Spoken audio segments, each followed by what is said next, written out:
જલાલપુર તાલુકાના કોલાસણા ગામે બેંક લોનના બોજ હેઠળ દબાયેલા 64 વર્ષીય વૃદ્ધે ઝેર પીને આત્મહત્યા કરી છે।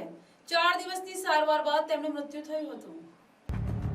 મરોલી પોલીસ મથકેથી પ્રાપ્ત વિગતો અનુસાર કોલાસણા ગામના પીપળા ફળિયામાં રહેતા રમેશ રાઠોડે ગત 10 જાન્યુઆરીના રોજ સાંજે 5 વાગે પોતાના ઘરે શાકભાજીમાં છાંટવાની ઝેરી દવા પી લીધી હતી। ઘટના બાદ તેમને તાત્કાલિક સારવારથી હોસ્પિટલ ખસેડવામાં આવ્યા હતા, જ્યાં 4 દિવસની જહેમત બાદ 14 જાન્યુઆરીના રોજ બપોરે તેમનું મૃત્યુ થયું હતું। મૃતકના પુત્ર અક્ષય રમેશભાઈ રાઠોડ દ્વારા પોલીસને આપવામાં આવેલી માહિતી મુજબ રમેશભાઈએ બેંકમાંથી લોન લીધી હતી। લોનના હપ્તા નિયમિત ભરી શકાતા નહોતા અને વ્યાજ સતત વધી રહ્યું હતું। આ આર્થિક બોજને કારણે તેમણે આ અંતિમ પગલું ભર્યું હોવાનું પ્રાથમિક તપાસમાં સામે આવ્યું છે।